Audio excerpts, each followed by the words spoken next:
This is my starting line. So I guess my premise here is we've basically been scratching around the edges of this problem. We've seen pockets of success. We've seen little things that we're doing really, really well. But there's huge room here for just fundamental change that could turn the way we do things on its head and improve things 1,000-fold. So I feel like we're just at the starting line now, and some of us aren't even ready. We're not digital ready. So we'll dig into that a little bit more. What do I mean by that? This first article, I'm just going to confer with my notes here. So this was by Hitachi and the Tech Research Asia Group with 200 Australian, New Zealand IT and business leaders, and their conclusion was that digital transformation in business and government has been superficial at best to date. I'm going to skip to the third one. I'll come back to that second one. So the third one here is some research that the Australian did, and they came back with some numbers. Around 88% of Australian business leaders consider that digital startups are a threat either now or in the future. That's the risk of being Ubered, essentially. We'll go back to the one in the middle, which is research by global software giant Progress with 700 tech and business leaders, including C-suite decision makers and heads of marketing, digital and IT. And the concern here is it's not long before organisations start suffering serious financial and competitive disadvantage if they haven't transformed the way they do business and serve their customers. So you sort of put all these three together and we're looking at a very short fuse and the threat of being Ubered. But how do we feel about that in government? I think we often don't seem to see that competitive threat as meaningful to us. We often feel like the services that we provide can only be provided by us. We can't be disrupted. When in reality, pretty much everything that we do could be delivered by an external party or a private vendor through partnerships, or they could just come in and take that away, and they're going to take revenue with it. So I don't think we take this threat very seriously, but it does happen and it is happening. So for example, in Alberta, Canada, if you want to get your driver's license, you go to a private storefront shop and there's a private registry officer who does that as part of their job while they sell you some Tic Tacs. And there are private innovators that are out there looking for ways to disrupt us and looking for ways to fill the gaps that we leave. If we can't get with the program, if we can't do digital properly, if we can't deliver a fantastic customer experience, they're going to come in and fill that gap. And that's the way startups work. So this is a competition, a hackathon that was held in Queensland just a few weeks back now in August by the Queensland University of Technology. I think it's fair to say that this may not be such a bad thing. Maybe we don't have to do it all. Maybe we can form productive partnerships and outsource a lot of what we do. And this is a conversation that's been going on for a long time. In 2001, the Australian Parliament released a report that outlined some of the benefits around that, but they also raised the following concerns. So they talked about, we're not sure if we can get ROI, we're not sure about quality control, we're not sure about accountability or corruption. And I think those concerns aside, in the gap between 2001 and now, we've got this new threat that's emerged. It's not about the productive relationships that we can form because we can influence those. It's really the threat of outside players who don't really want to work with us directly, who come in and take away business that we think we're in the business of delivering. So obviously the perfect example here is Uber. They came into a highly regulated government industry around public transport and wrestled that away, and now they're coming back to the table to negotiate a way forwards, and they've got serious leverage in terms of their market share. Now, I love the Uber service, so don't get me wrong, I think that's fantastic. I think we needed that shake-up, but I think the threat is real. This could happen again. It could happen over and over again. I guess my concern is that private companies, they have to focus on the most lucrative niches, the most lucrative markets and services, and we don't have that luxury. So they're going to take that away, and we're going to be left with the edge cases, the more complex situations that require the most of our resources now, but we'll have less revenue to do it as a result, and we'll also have this increased burden and overhead of trying to keep up with the private disruptors and regulate them. And I think there's also the media fallout then when the media works out that we haven't been able to keep up with customer expectations and with the technology. So to me, this is the risk of inaction. And I see it as fairly inevitable. I see it as fairly scary. It's pretty clear. All signs point to this. So why don't we see people running around with their hair on fire? Well, I think funnily enough, there's a bit of a cognitive bias here. Harvard Business Review would say the reason is that disruptive innovation in government is a bit of an oxymoron, that we're a monopoly and we lack both a competition and a profit motive, and we deliberately protect against disruption, and also policymakers and voters tend to be averse to both risk and failure in that government context. So I agree with most of that. I think there is this competition motive, and we'll see that more and more and more as people start to carve off their piece of the pie, more disruptors get into that space, more startups. We're seeing the startup culture just take off internationally, very much so in Australia as well. The cognitive bias here is that action always seems riskier than inaction, and it's hard to comprehend, but it makes sense when you lay it out, because if you look at the inaction scenarios and the action scenarios, succeed or fail, the action scenarios always look more risky because they take money, time, effort. So we innately know that success from inaction is better than success from action. We also know that failure from inaction is better than failure from action. So it starts to make action just feel risky. And this is something I think we just intuitively know. We don't have to logically unpack it to know that. It feels like hard work. And if we go out there and we put ourselves on the line and we fail, then we know that that's where the spotlight's going to be shone on us. But we know how to mitigate risk. We do this very well. We just add another step, another layer of governance, another decision point.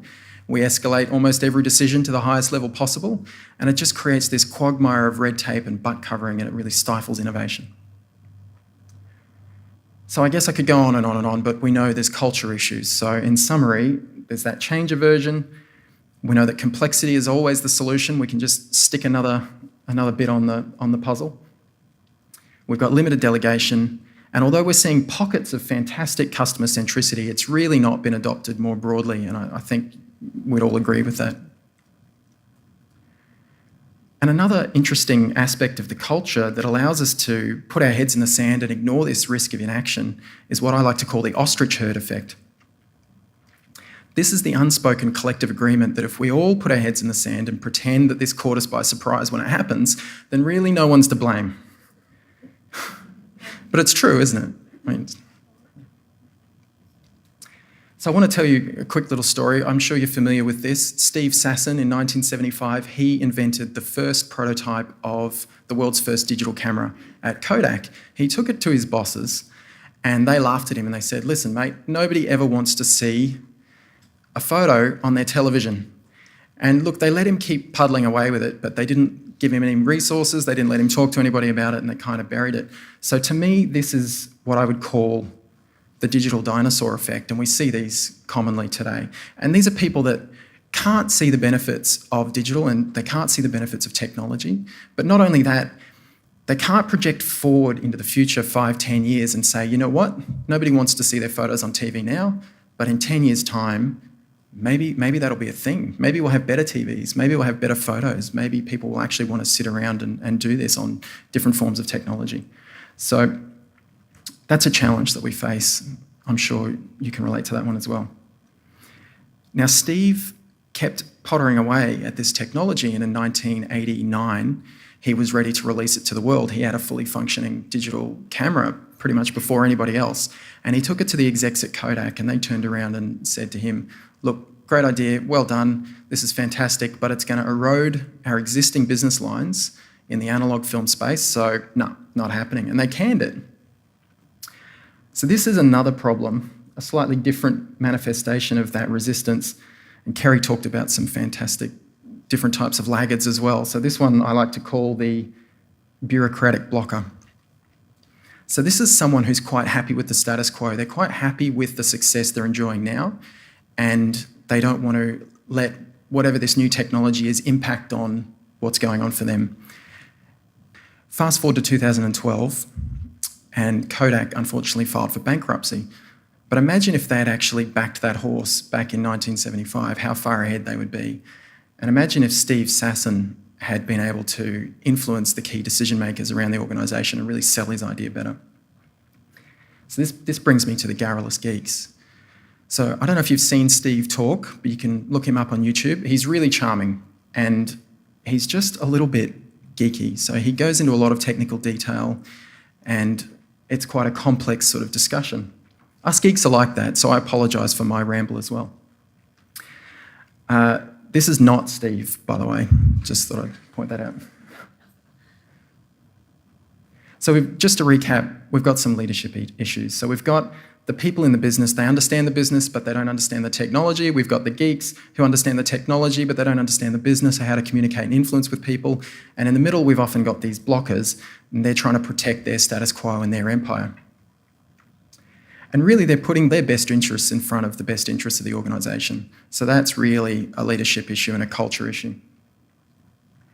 The other big issue I've seen is a strategy issue, and this is really that when we put together a technology strategy, we tend to focus on the challenges that we're seeing today, and we're not looking at the challenges that we're likely to see down the road.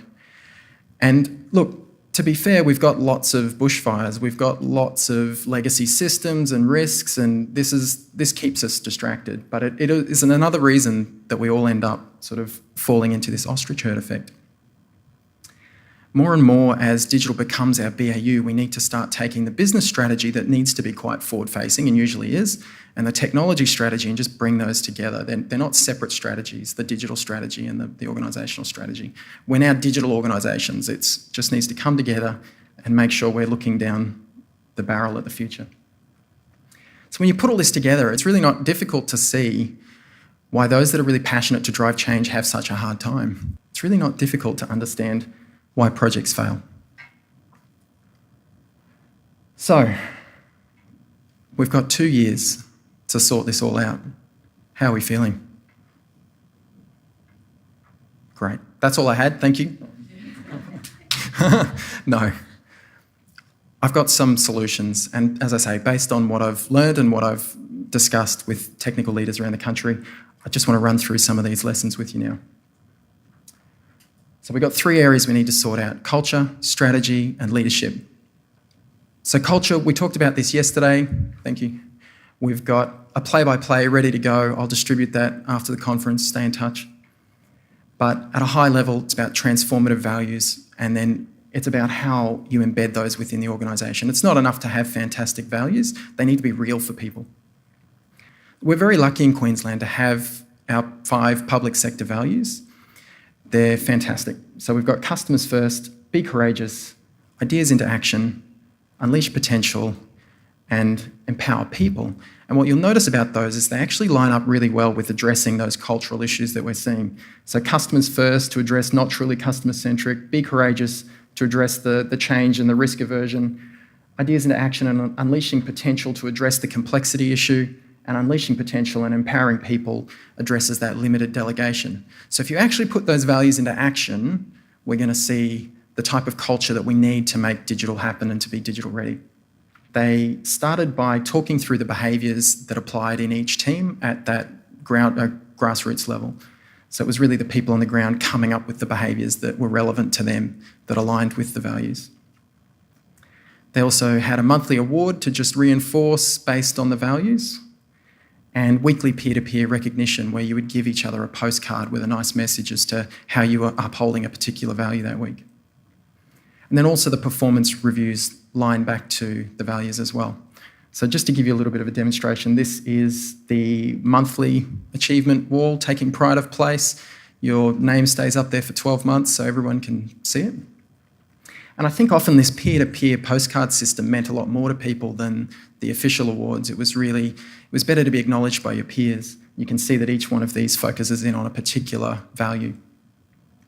And I'll just read through some of the outcomes of that they've seen. So they've seen a really positive impact on performance, increased positivity and resilience within staff, ready acceptance of new challenges and change, increased self-motivation to set goals, encouragement of others, increased volunteering, and an uplift in staff engagement and customer satisfaction. So it's worked really, really well. This can work. Next, I want to talk about strategy.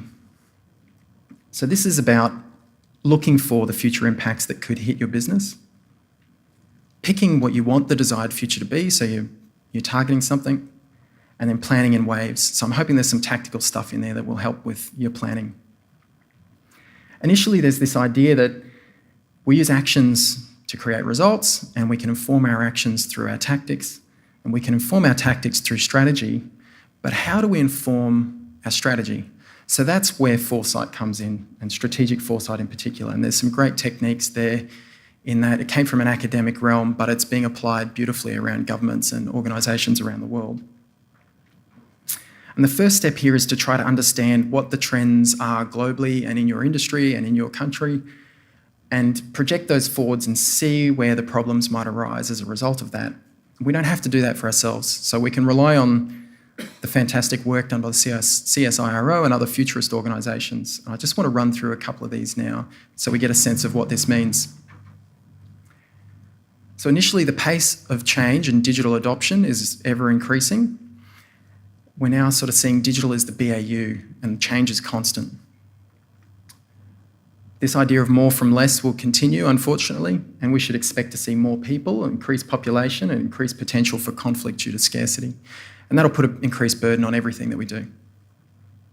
The ageing population means increased burden on the services we provide to older people. Digital immersion, so there's this expectation that everything is going to become more digital. That's a given at this point. And there's greater expectations around the customer experience as well. And we see that citizens are now looking higher up on Maslow's hierarchy of needs. They want to self-actualise and they want to self-transcend. And really this just means there's increased expectations of the customer experience and scrutiny over some of our decisions that seem ethically dated. So what does all of this really mean? Well, it means that by 2030, all teenagers will look like this. We're not buying it, that's good. What it really means is that there will be greater expectations of what we deliver and how we deliver it through the customer experience. And we really have to work out what it is that we want our desired future to be in that context. There's a lot of techniques that you can use for this. We're not going to have time to go into detail around that. Come and talk to me if you're interested in some of those strategic foresight collaborative workshopping tools. But once you've worked out what your future is that you're looking for, there's a tool called Backcasting. It's pretty simple, sounds fancy, it's pretty straightforward.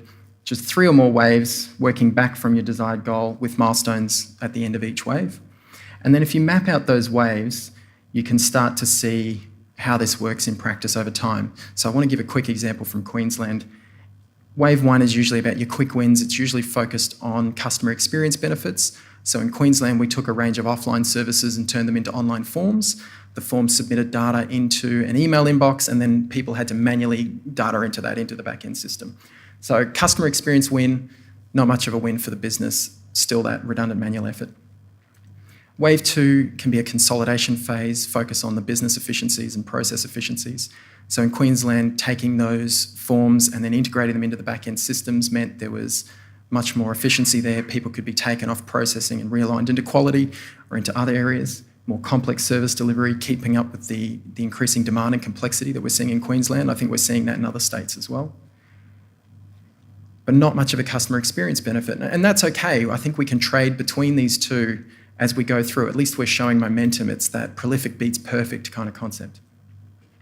Then wave 3 is a focus on larger innovation. Again, I would recommend this as customer experience focused. So in Queensland, we're looking at joining up services that make sense to go together into seamless experiences between departments. And again, that's going to be held together with sticky tape and glue initially. So not much of a business benefit. There'll be inefficiencies there, but it's a huge experience boost for customers. And when you're planning this out, it's good to keep some time for innovation from day one. So you can think about it roughly as a 70-20-10 rule. If you spend 70% of your time looking and focusing on wave 1 and 20% on wave 2 and 10% on wave 3 from day one, then you can be running early experiments and proof of concepts and pilots, etc. And by the time you get to wave 2 and 3, you're not caught by surprise. Finally, I just want to talk about leadership. We know we need to develop our digital champions. We know we need to develop our technical leaders. And I want to talk a little bit about the 6 powers, the 6 superpowers of great leaders that I've discovered through the conversations with leaders as I went.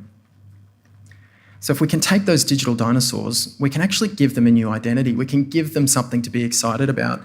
We just need to make sure that they're comfortable with technology concepts, the innovative process, design thinking, agile and lean thinking, and they need to understand that it's their role to find those bureaucratic blockers. And when they raise the red flag, it's the champion's role to come in at level and help push the change along and help push it through. And if that fails, then we know from yesterday's lessons that we need to bring the hammer down. We need to go straight to the top. But let's start with our champions first, because if we can keep that momentum going within the business without having to escalate, then I think it works better for everyone. We need to take our garrulous geeks and turn them into alpha geeks.